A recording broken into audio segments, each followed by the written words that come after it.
Hoje é segunda-feira, dia 13 de abril, faz 1 mês e 2 dias que a crise do coronavírus recebeu da OMS o status de pandemia. A essa altura, a gente já sabe que a doença mata mais idosos do que jovens, mais homens do que mulheres, mais pobres do que ricos e que tem sido especialmente cruel com a população negra. O Brasil ultrapassou recentemente a marca dos 1.000 mortos, mas são várias evidências que levam a crer que esse número é ainda maior do que dizem os dados oficiais do Ministério da Saúde. A gente está só começando a subir essa montanha e o pico deve chegar entre o fim desse mês de abril e maio.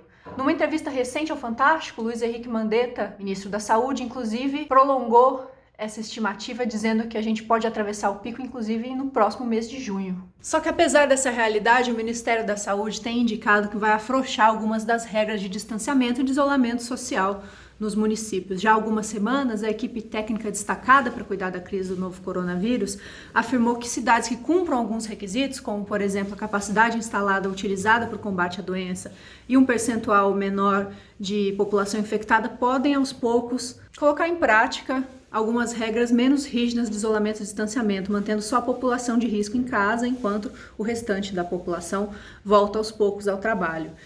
Essas medidas incluem também a reabertura de alguns serviços que não são considerados essenciais, como, por exemplo, oficinas mecânicas, lojas de cosméticos, lojas de suplementos alimentares. E, apesar dessa medida ser defendida por alguma veemência pelo presidente Jair Bolsonaro, até mesmo alguns governadores passaram a demonstrar o apreço por essa mudança. Nós temos observado que em muitas regiões, muitas cidades, os casos existentes ou até a ausência de casos não justificam o fechamento total do comércio. Até porque nessa crise nós precisamos que o vírus viaje um pouco. Se nós impedirmos ele totalmente, ele acaba deixando algumas regiões sem estar infectadas e amanhã nós vamos ter uma onda gigantesca nessa região. Então, o ideal é que ele se propague mais devagar. Se cada vez mais cidades têm carta branca para afrouxar as regras de isolamento social, não é de se estranhar que o vírus viaje mesmo, como disse o governador Romeu Zema.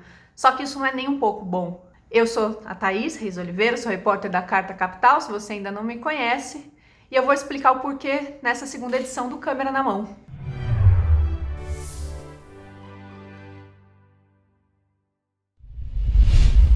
Por trás dessa mudança, existe uma tese chamada a tese da imunidade de rebanho. E a gente não está falando aqui nem dos fãs da Marília Mendonça, nem de outros tipos de gado que habitam esse país aí, que ganharam força muito recentemente. A imunidade de rebanho é o seguinte, é deixar que uma população se infecte com uma doença como é a do coronavírus, né? Que como por ser nova, nenhuma população ainda tem imunidade a ela, porque quanto mais rápido essa infecção ocorra, já que ela vai ocorrer de uma maneira ou outra, mais rápido uma população de uma cidade, de um estado ou de um país desenvolva a imunidade à doença. Um dos únicos países a experimentar essa tática, por enquanto, é a Suécia. Por lá, escolas, estabelecimentos comerciais estão funcionando normalmente.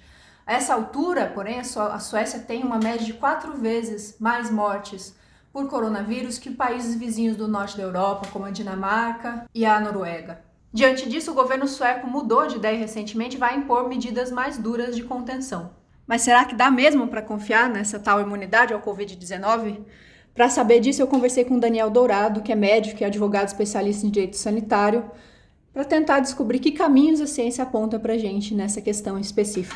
Daniel, tudo bem? Eu gostaria primeiro de agradecer a sua participação aqui no programa e queria que você se apresentasse, contasse o que você faz. Olá, obrigado, Thaís, pela oportunidade. É um prazer estar aqui, falando com você, com o pessoal que está nos assistindo.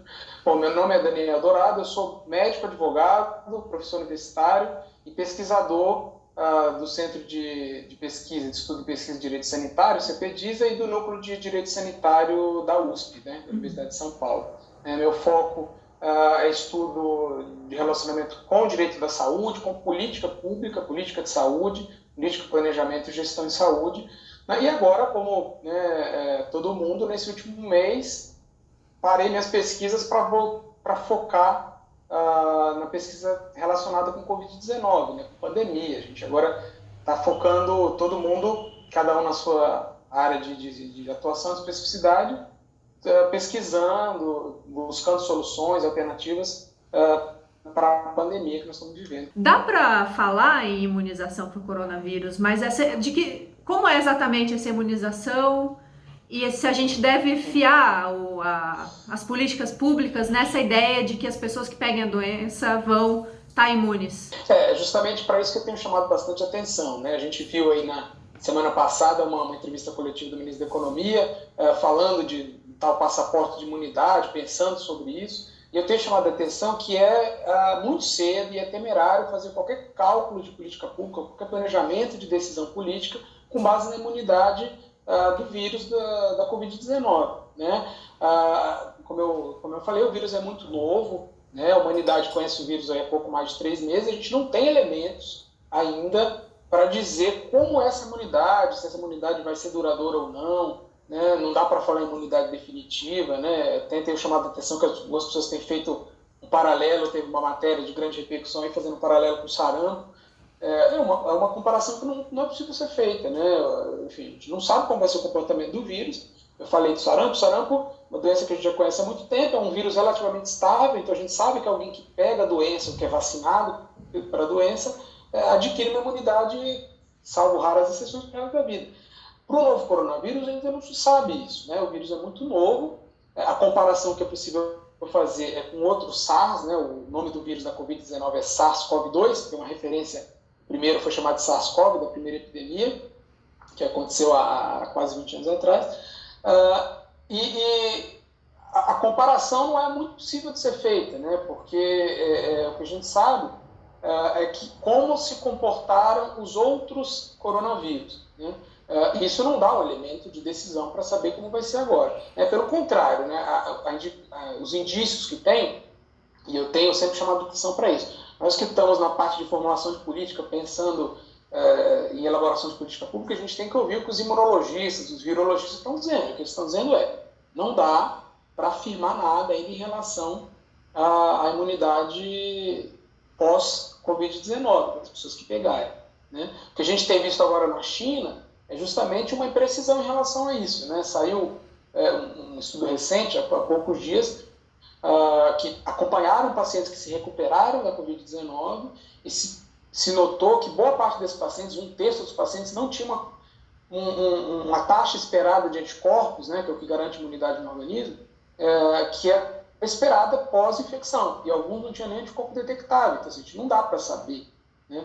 Porque se essas pessoas vão estar suscetíveis a, eventualmente, uma reinfecção, o que garante que a gente não se infecte de novo é o nível de anticorpo no organismo. Né?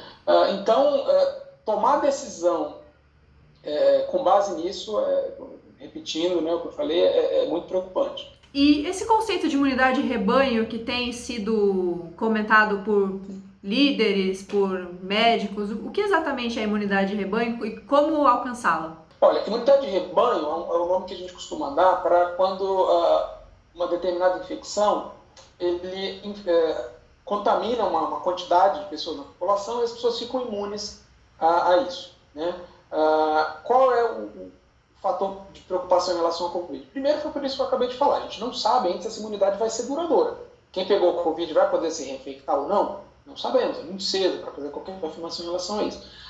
E a outro fator é que o potencial de disseminação desse novo coronavírus é grande. A gente tem feito comparação sempre com, por exemplo, o vírus da gripe, da última pandemia de H1N1 de 2009.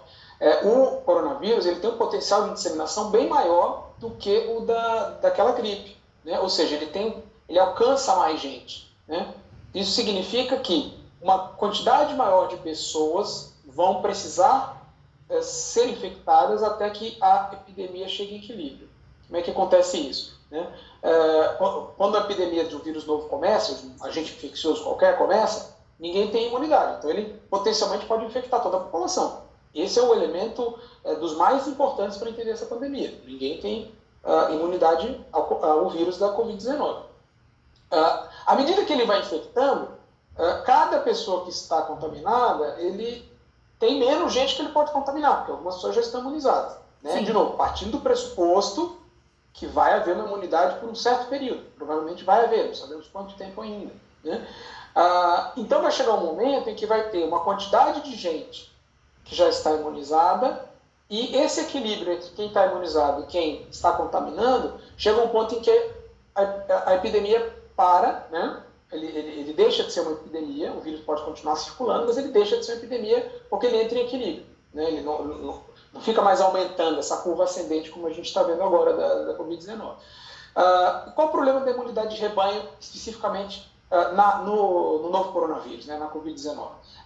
Os primeiros cálculos estatísticos são de que ele pode infectar de 2,5 até 3 pessoas.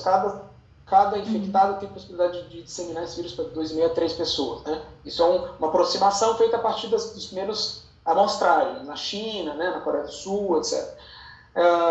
Para efeito de comparação, a pandemia de gripe, que eu fiz menção agora há pouco, a potencial de disseminação dela era entre 1,2 e 1,3, chegava a 1,5.